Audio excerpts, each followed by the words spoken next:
من يهده الله فلا مضل له ومن يضلل فلا هادي له أشهد أن لا إله إلا الله وحده لا شريك له وأشهد أن محمدا عبده ورسوله لا نبي بعده. Alhamdulillah, segala puji hanya bagi Allah atas segala nikmatnya, atas segala karunia-Nya, sehingga kita masih bisa mensyukuri nikmat-nikmatnya, bisa berbuat ketaatan, bisa bertunduk, berrukun, bersujud, hanya menghamba kepada Allah Subhanahu Wa Taala. Semoga kita senantiasa diberi kekuatan untuk istiqomah tetap taati perintah Allah Subhanahu Wa Taala dan menjauhi segala apa yang dilarang oleh Allah Subhanahu Wa Taala. Salawat dan salam kita sampaikan kepada Nabi kita Muhammad Sallallahu Alaihi Wasallam. Ya, karena jasanya kita menjadi hamba-hamba yang beriman, menjadi manusia yang mempunyai peluang, mempunyai kesempatan untuk mendapat keridhaan Allah Subhanahu Wa Taala, mendapat rahmat kasih sayangnya. Semoga kita menjadi umat yang diberi syafaat kelak di hari kiamat nanti, ya Rabbal Alamin. Alhamdulillah, kita masih melanjutkan kajian kita yang kemarin tentang doa. Salah satu solusi untuk menghadapi berbagai masalah, apa itu kesulitan atau itu musibah, apakah bencana atau penyakit yang menimpa diri kita, maka di antara solusi yang diberikan oleh syariat Islam adalah berdoa kepada Allah Subhanahu Wa Taala. Kemarin ada beberapa hal tentang hal-hal yang bisa menghalangi diijabahinya, dikabulkannya doa seorang hamba. Kemarin kita sebutkan salah satu hadisnya adalah tentang kalau orang itu bermaksiat kepada Allah Subhanahu Wa Taala atau memiliki, mengkonsumsi, makan, minum, memakai semua yang diharamkan oleh Allah Subhanahu Wa Taala, makan makanan yang haram, minum yang haram, atau memakai dari yang haram, kemudian mendapat penghasilan dari cara yang tidak dihalalkan oleh syariat Islam, termasuk penghalang dari diijabahinya, dikabulkannya doa-doa kita. Maka selayaknya kita senantiasa bermuhasabah, meneliti kepada diri kita sendiri, apakah selama ini yang kita lakukan, usaha kita sudah benar menurut syariat Islam, ataukah masih ada beberapa hal yang ternyata tidak diridhoi atau tidak dibenarkan di dalam syariat Islam yang kita lakukan. Mungkin itu yang menjadi penyebab doa-doa kita belum dikabulkan. Kemudian di antara penyebab dikabulkannya doa adalah seakan-akan mendesak, terus-menerus berdoa, terus-menerus tidak putus asa kepada Allah Subhanahu Wa Taala. Bahkan orang yang tidak berdoa dianggap orang yang sombong oleh Allah Subhanahu Wa Taala. Maka orang yang enggak pernah berdoa, cuman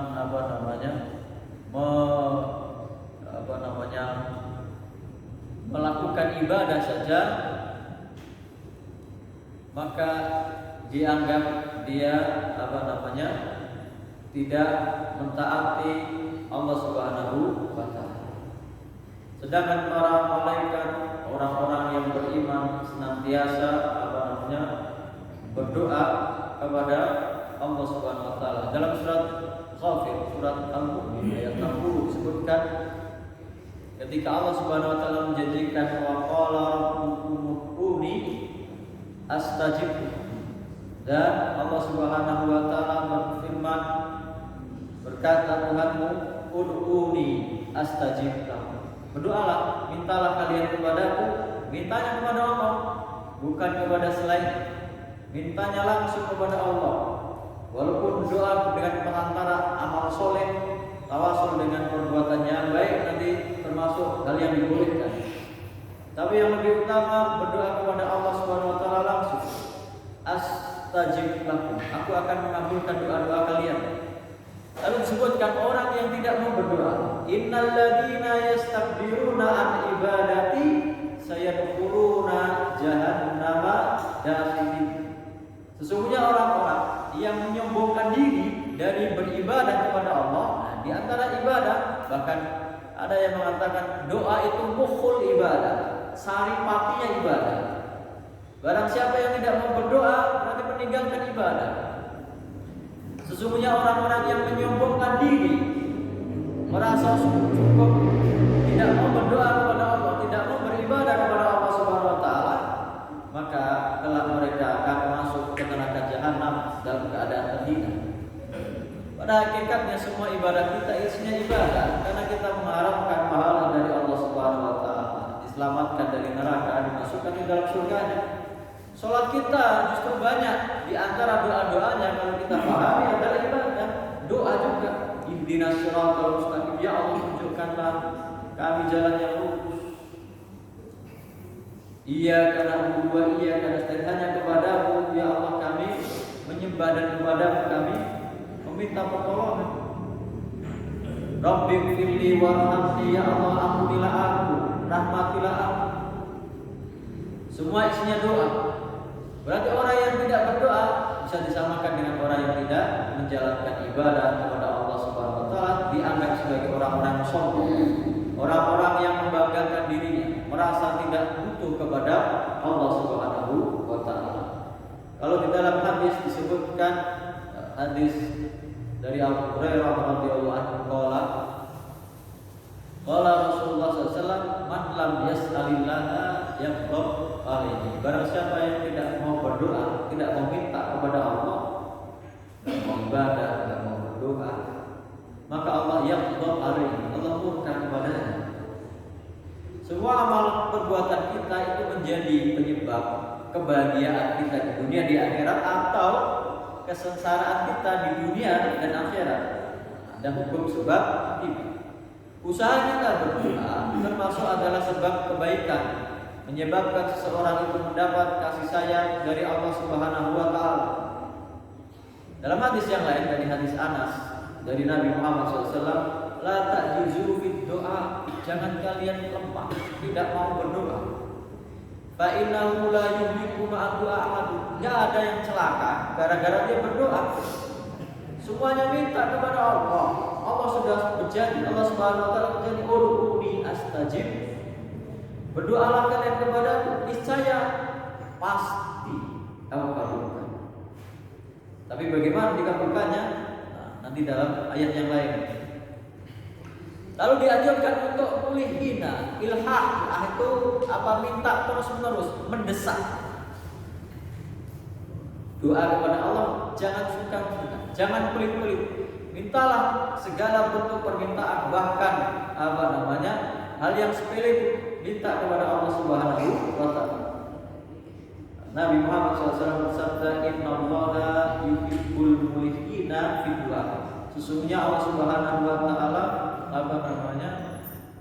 mencintai orang-orang yang berulang kali mendesak dalam berdoa kepada Allah Subhanahu wa taala, meminta kepada Allah Subhanahu wa taala. Kemudian doa itu bisa ibarat senjata bagi orang beriman. Senjata itu bisa menjadi sangat ampuh kalau senjatanya tajam atau berkualitas. Kemudian orang yang menggunakannya juga punya kekuatan. Senjata itu bisa mengenai sasaran kalau senjata itu tajam, kalau orang yang kuat dan tepat sasarannya. Ini menjadikan doa itu istilahnya tepat sasaran sehingga diijabahi oleh Allah Subhanahu wa taala. Lalu ada di antara sebab-sebab lain yang menjadikan doa itu sudah berdoa tapi ternyata dia tidak diijabahi. Kenapa? Salah satu sebabnya adalah orang yang tergesa-gesa. Yang menjadi orang tidak diijabahi doanya, tidak tercapai keinginannya, dia tergesa-gesa atas doanya kepada Allah Subhanahu wa taala. Bagaimana orang tergesa-gesa ini? Nabi Muhammad SAW bersabda, hadisnya riwayat Bukhari, yustajabu li ahadikum ma lam ya'jal, diijabai doa di antara kalian selama dia tidak tergesa-gesa. Bagaimana orang yang tergesa-gesa? Yaqulu da'autu falam yustajab li, dia baru doa sekali dua kali berhenti, kemudian dia mengatakan aku sudah berdoa tapi ternyata tidak dikabulkan oleh Allah Subhanahu wa taala. Maka doa juga membutuhkan konsistensi, membutuhkan keistiqomahan, mendesak, meminta terus kepada Allah Subhanahu wa taala. Dalam hadis yang riwayat Muslim dijelaskan lebih gamblang, la yazalu yustajabu lil abdi ma lam yad'u bi ismin aw qati'ati rahim. Seorang hamba itu kalau berdoa senantiasa pasti diijabai, dikabulkan oleh Allah Subhanahu wa taala selama doanya isinya bukan untuk kemaksiatan, bukan juga untuk perbuatan dosa, dan tidak untuk memutus tali silaturahim. Kalau doanya isinya kebaikan, saya pasti dikabulkan oleh Allah Subhanahu wa taala. Bukan untuk dosa, doa untuk supaya korupsinya enggak ketahuan, doa kalau mau mencuri, doa ada yang doa supaya nomornya tembus, enggak ada. Ya kan? Doa tidak bisa untuk maksiat. Doa yang kedua tidak untuk memutus silaturahim, karena marah dengan kerabatnya supaya ya Allah celakain dia. Enggak boleh. Enggak boleh memutus silaturahim. Doa yang isinya kebaikan, tidak untuk dosa maksiat, tidak untuk memutus silaturahim, dikabulkan malam yastajil, selama dia tidak tergesa-gesa.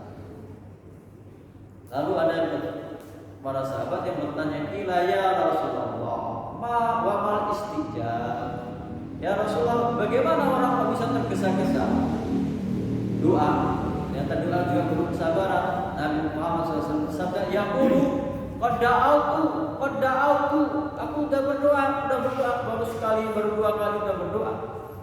Falam ara yastajibu li, tapi aku enggak melihat doaku ini dikabulkan. Fayastasghiru inda dzalika wa yada'u ad-du'a." Lalu dia merasa rugi. Saya sudah doa, sudah sholat, sudah ngaji, sudah doa, kok enggak dikabulkan? Lalu berhenti, merasa rugi, buang-buang waktu, buang-buang tenaga. Orang ini yang tergesa-gesa, karena semua yang kita inginkan belum tentu baik untuk kita. Kenapa? Yang kita minta itu menurut kita baik, tapi Allah Maha tahu. Sebagaimana anak kita kalau minta sesuatu, apa semua keinginannya tidak mesti kita penuhi. Ada anak kecil minta pisau untuk main-main, orang tuanya masih melarang, jangan, nanti kamu kena terluka. Ada anak kecil minta sesuatu yang sangat mahal, belum waktunya, tidak sesuai dengan kebutuhan. Kadang-kadang pikiran kita minta doa supaya mendapatkan hal tertentu. Pengen keterima di pekerjaan ini, pengen keterima di sekolah ini, di kampus ini, di kuliah ini, pengen mendapatkan ini. Ternyata menurut pandangan kita itu yang baik, kan ternyata menurut Allah Subhanahu wa taala itu belum baik. Tidak selamanya yang kita inginkan harus terpenuhi. Kemudian masih sama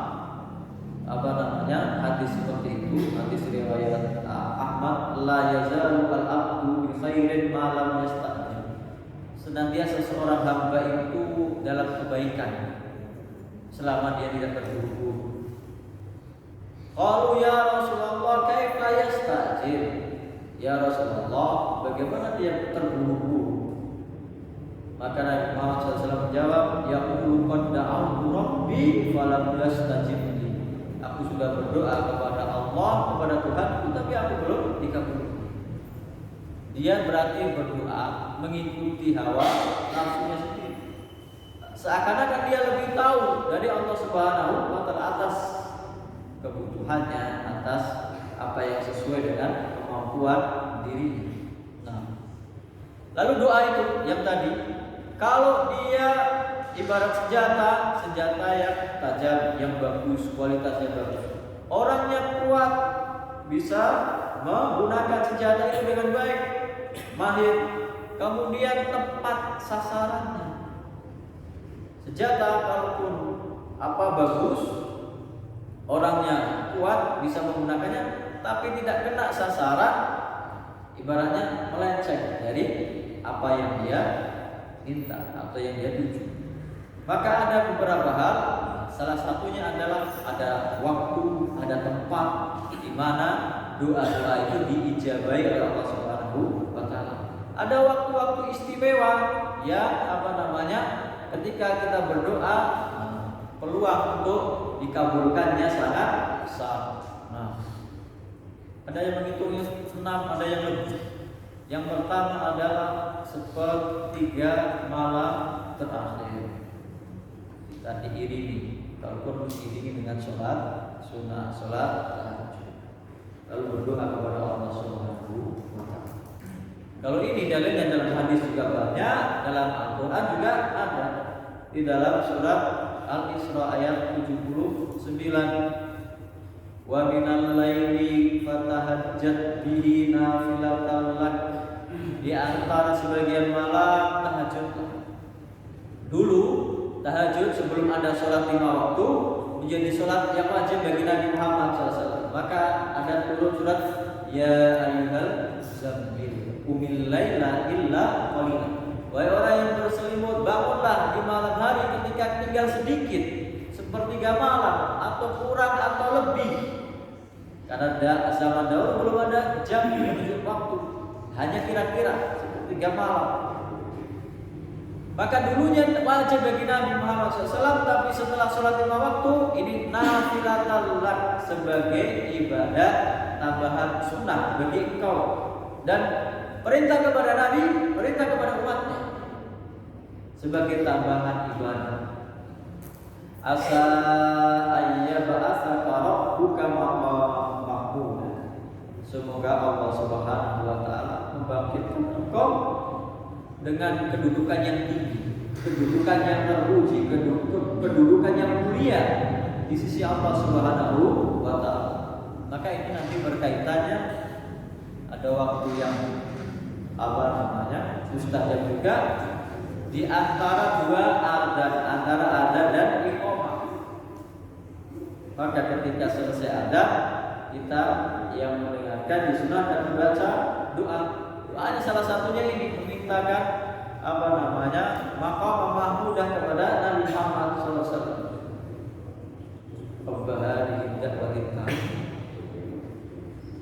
Ya Allah Tuhan yang menjadikan doa ini, sholat ini yang berdiri.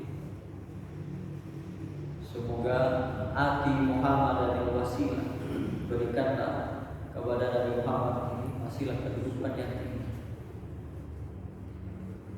Lalu wa minal laili fatahajjat bihi nafilatan laka asa ayyab'atsa rabbuka maqaman mahmuda wa qur rabbi adkhilni mudkhala sidqin wa akhrijni mukhraja sidqin. Ya Allah, masukkanlah aku dalam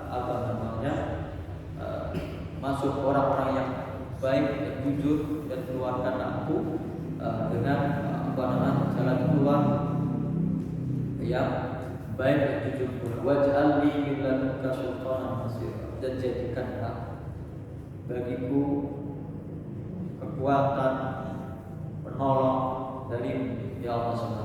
Doa ini ketika ada yang mengandaikannya, karena ini tentang tahajud, dibaca ketika selesai sholat tahajud. Ini sepertiga malam. Yang kedua tadi indal adzan, di antara dua adzan, yaitu antara adzan dan iqamah.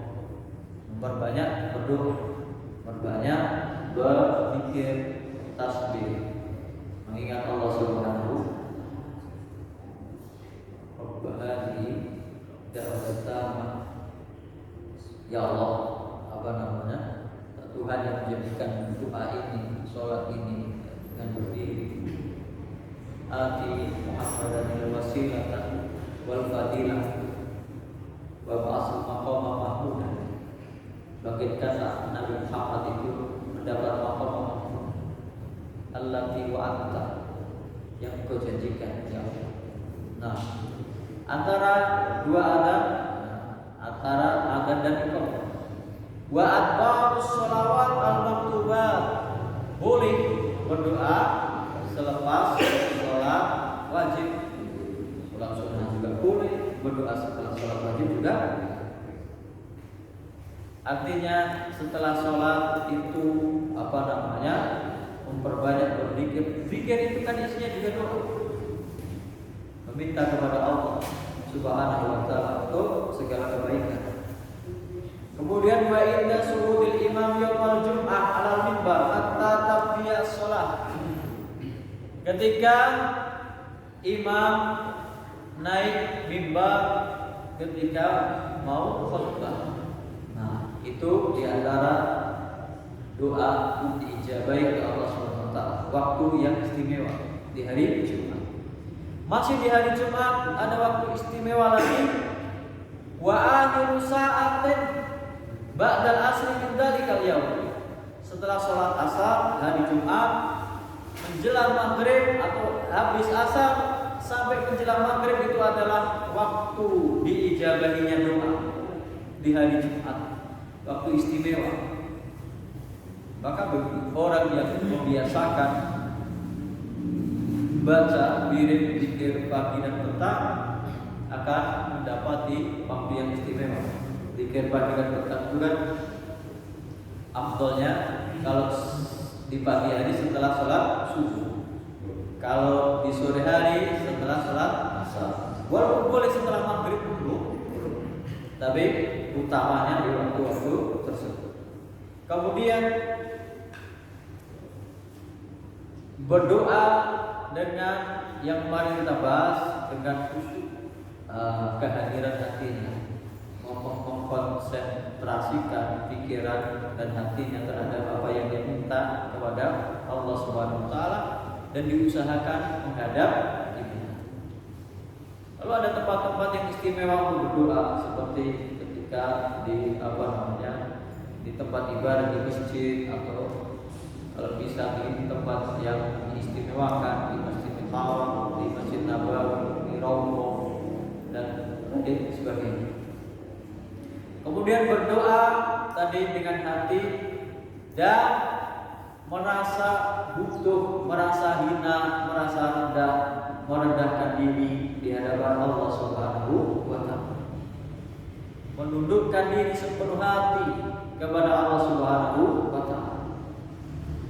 Bukan malah merasa sombong. Saya ini sudah sholat, sudah ngaji, sudah puasa, sudah zakat, berarti doa saya harus dikabulkan. Harusnya dia merasa rendah. Saya bisa sholat, saya bisa ngaji, saya bisa zakat, saya bisa sedekah. Itu juga karena diizinkan, izin Allah Subhanahu wa ta'ala, karunia dari Allah Subhanahu wa ta'ala. Kemudian menghadap kiblat, kemudian dalam keadaan suci, dalam keadaan suci dari hadas kecil, hadas besar.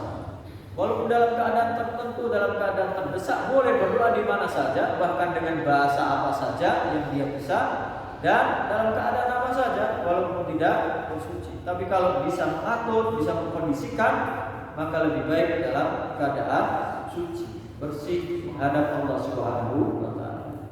Kemudian berkaitan dengan hadis yang kemarin, yaitu di antara yang menyebabkan dikabulkannya doa, mengangkat kedua tangan. Itu secara umum, banyak peristiwa, banyak tempat, banyak doa-doa Nabi Muhammad SAW itu dengan mengangkat kedua tangan. Walaupun ada di beberapa jenis ibadah Nabi Muhammad SAW tidak mengangkat kedua tangan.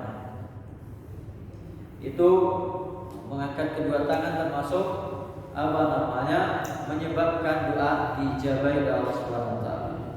Kemudian aturannya, apa yang dia baca, apa yang dia ucapkan, Walaupun doa itu secara mutlak boleh dengan berbagai bahasa yang dia bisa, dengan bahasa Jawa, bahasa Indonesia, bahasa Kalimantan, atau semua yang dia bisa. Tapi kalau bisa, pengen sempurna, pengen yang baik, diawali dengan memuji kepada Allah Subhanahu wa taala. Dengan banyak memuji Allah Subhanahu wa taala. Alhamdulillah, hamdan katsiran mubarakan fihi. Segala puji hanya bagi Allah. Pujian yang sangat banyak yang dengan keberkahannya. Memulai dengan alhamdulillah, puji kepada Allah Subhanahu wa taala. Setelah puji Allah, bersolawat kepada Nabi Muhammad sallallahu alaihi wasallam. Kalau ingin doanya dikabulkan. Kalau pengen lagi, sebelum berdoa taubat, istighfar, diawali setelah alhamdulillah hamdan katsiran mubarakan fihi, kemudian Allahumma sholli ala Muhammad wa ala ali Muhammad, atau yang lengkap lagi, kemudian dengan beristighfar, astagfirullah, bertobat kepada Allah Subhanahu wa taala. Bagaimana mungkin dia berdoa tapi tidak bertobat dari kemaksiatannya? Karena kemarin di antara sebab orang itu tidak dikabulkan doanya karena dia konsumsi yang haram, minumnya haram, makannya haram, pakaiannya haram, penghasilannya dari yang haram. Kemudian baru meminta kepada Allah Subhanahu wa taala, meminta dengan terus-menerus, mendesak kepada Allah Subhanahu wa taala, tidak putus asa. Doa dengan penuh rasa harapan. Kalau dalam bahasa Arabnya rohbatan wa rohbah. Rohbah harapan, rohbah takut. Artinya orang yang berdoa itu punya optimisme.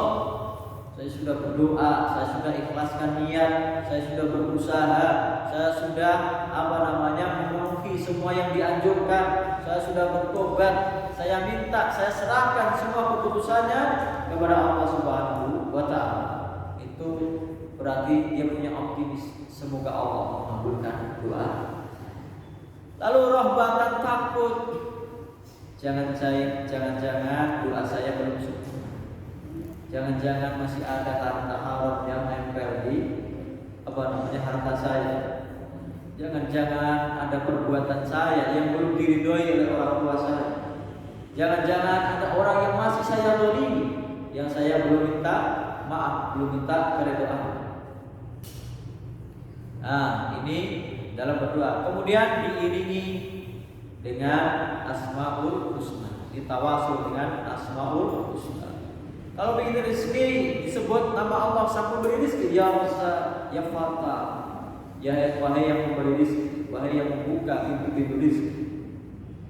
Kalau minta ampun, ya Ghaffar, ya Afuwun, ya Karim, wahai Allah yang Maha Pengampun, Maha yang Pemaaf, Maha Pengasih dan Penyayang. Demikian seterusnya. Pengen kekuatan, ya Dzal Jalali wal Ikram, ya Qawiyyu, ya Aziz. Minta kekuatan, wahai yang Maha Perkasa, yang Maha Kuat, yang Maha tidak ada tandingannya. Minta kepada Allah dengan Asmaul Husna, dengan sifatnya, dan mentauhidkan Allah Subhanahu wa taala. Terpenuhi, pengen meningkat lagi, diiringi dengan sedekah. Bersedekah kepada seseorang atau kepada orang yang membutuhkan. Semoga niat perlu diucapkan, semoga dengan sedekah ini bisa mengijabahi atau menjadikan doa dikabulkan oleh Allah Subhanahu wa taala. Kalau itu semuanya terpenuhi, tinggal lafalnya, ucapannya, teksnya. Dari teksnya boleh bebas, boleh dengan berbagai bahasa yang dia punya, asal isinya kebaikan, tidak ada kesyirikan di dalamnya. Maka ada dengan lafal-lafal tertentu, ada di dalam Al-Quran atau di dalam hadis yang terkenal, doa sapu jagat, Rabbana atina fid dunya hasanah wa fil akhirati hasanah wa qina adzabannar. Banyak sekali. Rabbana la tuzigh qulubana ba'da idh hadaytana wa hab lana min ladunka rahmah innaka antal wahhab. Ya Allah, jangan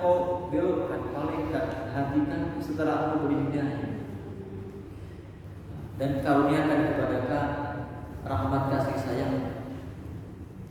Dalam Al-Quran banyak sekali. Nanti kita bahas ada doa yang langsung ucapan Nabi Yunus alaihissalam. Dalam hadis juga banyak. Dalam hadis ada seseorang sahabat berdoa kepada Allah Subhanahu wa taala, didengar oleh Nabi Muhammad SAW. Isi doanya, Allahumma inni as'aluka bi anni asyhadu annaka anta Allah. Ya Allah, saya meminta kepadamu, saya sungguh-sungguh bersaksi bahwa Engkau adalah Allah Subhanahu wa taala, la ilaha illa anta. Tidak ada Tuhan selain Engkau. Al-ahadus samad alladzi lam yalid wa lam yulad wa lam yakul lahu kufuwan ahad. Engkaulah Tuhan yang Maha Esa, yang semua membutuhkan bergantung kepada, tidak dilahirkan dan tidak melahirkan, dan tidak ada sesuatu apapun yang setara dengan. Maka Nabi mengomentari doa orang ini. Mendengarnya beliau bersabda, laqad sa'alallaha bil ismilladzi idza su'ila bi a'ta. Dia sudah berdoa dengan nama-nama Allah yang kalau diucapkan untuk permintaan kepada Allah pasti dikabulkan. Wa idza du'iya bihi ajaba. Kalau yang berdoa minta dengan doa itu pasti dikabulkan. Dalam hadis yang lain, laqad sa'altallaha bi ismihil a'zam. Sesungguhnya engkau sudah meminta kepada Allah dengan namanya yang sangat mulia, yang sangat tinggi, yang sangat terpuji. Dalam lafal yang lain, Allahumma inni as'aluka bi annaka lakal hamdu la ilaha illa antal mannan badi'us samawati wal ardh ya dzal jalali wal ikram ya hayyu ya qayyum. Ini di antara teks dari hadis-hadis Nabi Muhammad SAW. Ada orang berdoa seperti ini, maka Nabi mengatakan laqad da'allaha bismihil a'zam. Orang ini sudah berdoa minta kepada Allah dengan namanya yang paling mulia. Alladzi idza du'iya bihi ajaba wa idza su'ila bi a'ta. Kalau dia berdoa kepada Allah dengan doa ini pasti diijabahi. Kalau dia minta kepada Allah dengan doa ini pasti dikabulkan. Lalu tadi doanya Nabi siapa? Nabi Yunus alaihissalam. La ilaha illa anta subhanaka inni kuntu minadh dhalimin. La ilaha illa anta, tiada Tuhan selain Engkau, enggak ada batasan. Aku dengan Engkau, tidak ada batasan. Ya Allah, aku minta kepada langsung. Walaupun boleh dengan berbagai perantara tadi, wasilah tadi bisa amal soleh dengan sholat dulu, sedekah dulu, menyebut asmaul husna dengan perbuatan yang baik. Tapi yang ini langsung. La ilaha illa anta, tiada Tuhan selain Engkau ya Allah. Maha suci Engkau, memuji Allah Subhanahu wa taala. Lalu merendahkan dirinya, subhanaka, maha suci Engkau. Ini sesungguhnya aku kuntu minadh dhalimin, aku termasuk orang yang zalim. Mengaku Nabi saja mengaku bahwa dirinya seorang yang menzalimi dirinya sendiri. Bagaimana dengan? Lalu ada orang yang berkata, oh itu kan Nabi ya doa apapun merasa dekat karena dia orang yang paling dekat dengan Allah Subhanahu wa taala. Tapi kita lihat kelanjutan ayatnya, itu tadi 87 ayat dari surat Al-Anbiya. 88-nya fastajabna lahu wa najjaynahu minal ghammi. Maka kami kabulkan doanya dan kami selamatkan dia dari kesusahan, dari kesedihan. Apakah hanya berlaku kepada Nabi Yunus atau hanya para nabi? Wa kadzalika nunjil mu'minin, dan demikianlah kami selamatkan orang-orang yang beriman. Berarti berlaku kepada seluruh orang yang beriman, tidak hanya nabi saja. Kalau seseorang mau berdoa dengan banyak teks yang diajarkan dalam Al-Quran, boleh juga dengan kata-kata sendiri. Kalau tidak bisa bahasa Arab, bisa dengan bahasa Indonesia, bahasa Jawa, asal isinya baik. Ya Allah, berilah rezeki yang berkah, yang banyak untuk beribadah kepada Engkau ya Allah. Tapi kalau para nabi dan rasul itu doanya, apapun yang dia minta itu dihubungkan dengan akhirat. Kalau nabi itu mintanya selalu dihubungkan dengan akhirat. Kalau doa minta anak, Rabbi habli minas sholihin. Siapa doanya Nabi Ibrahim? Ya Allah karuniakanlah keturunan yang sholih. Tidak hanya yang pintar, yang kuat, yang cerdas, yang dengan penurut, enggak, yang sholih. Kalau dalam lafal yang lain doanya siapa para nabi itu, Rabbana hablana min ladunka rahmatan wa hayyi lana min amrina rashada. Rabbi habli min ladunka dzurriatan thayyibah. Ya Allah karuniakanlah kepadaku keturunan yang baik, yang saleh. Tidak hanya murni urusan dunia, tapi hubungkan dengan kebaikan di akhirat. Nah, itu doa-doa yang diajarkan oleh Nabi Muhammad SAW, baik itu yang ada di dalam Al-Quran atau yang diajarkan dalam hadis-hadis Nabi Muhammad SAW. Ada yang berdoa diawali dengan tadi qiyamul lail, sholat sunnah. Ya tidak harus qiyamul lail, bisa sholat sholat duha, pokoknya sholat sunnah. Bisa diawali tadi di antara waktu yang diijabahi adalah ketika berbuka puasa, baik itu puasa wajib, puasa Ramadan atau puasa sunnah. Diawali dengan amal soleh, diawali dengan ketaatan kepada Allah Subhanahu wa Ta'ala. Nah, ini doa yang diijabahi oleh Allah Subhanahu wa Ta'ala. Tapi sayangnya ada orang-orang yang kebetulan berdoa terus diijabahi, tapi gara-gara doanya di tempat-tempat yang sebetulnya tidak diridhai oleh Allah Subhanahu wa Ta'ala kemudian jadi patokan. Berdoa di kuburan tertentu ternyata dikabulkan. Mungkin Allah Subhanahu wa Ta'ala mengabulkan bukan karena dia berada di tempat itu, karena memang orang ini sedang dalam kesulitan yang sangat dahsyat, yang memang terdolimi atau mendapat bencana atau musibah, kemudian dengan ikhlas, dengan tulus dia berdoa, dikabulkan. Tapi yang dia pikirkan, oh ini berarti kuburan, oh ini berarti tempat keramat. Padahal itu bukan yang dimaksud. Itu bukan yang dijadikan patokan. Begitu juga orang-orang yang berdoa dengan ritual-ritual tertentu yang tidak ada contohnya dari Nabi Muhammad SAW. Dan ini banyak kita dapati. Ini kan masih di menjelang habisnya bulan Haram. Haram banyak orang aslinya alasannya berdoa, tapi dibikin ritual tertentu, nyembelih kerbau, nyembelih sapi, nyembelih kambing, lalu kepalanya dilauk, dijadikan sesajen. Itu mencampurkan antara dia katanya minta kepada Allah Subhanahu wa Ta'ala, tapi dengan cara yang tidak diridhoi oleh Allah Subhanahu wa Ta'ala. Karena dia menghormati tempat-tempat tertentu, makhluk tertentu yang tidak punya kekuasaan untuk mengabulkan doa, malah jatuhnya ke dalam syirik. Nauzubillah. Nah, ini masih diyakini mendapat keberkahan dari benda-benda tertentu. Padahal zaman sekarang sudah semakin maju. Ada yang meyakini kalau dari hewan yang dikeramatkan, itu kan kita berarti meniru orang-orang Hindu, orang kaya yang orang musyrik. Kalau di India itu kan semua itu kayaknya sudah dijadikan Tuhan. Sapi dijadikan Tuhan. Sapinya mau lewat dia tidur di jalan supaya diinjak. Kalau diinjak berarti mendapat keberkahan.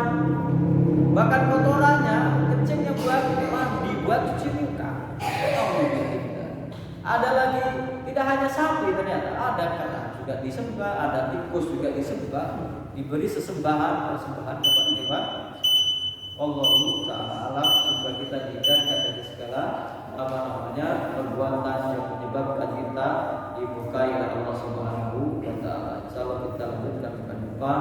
Wallahu ta'ala alam. Dari beberapa penulis Assalamualaikum warahmatullahi wabarakatuh. Assalamualaikum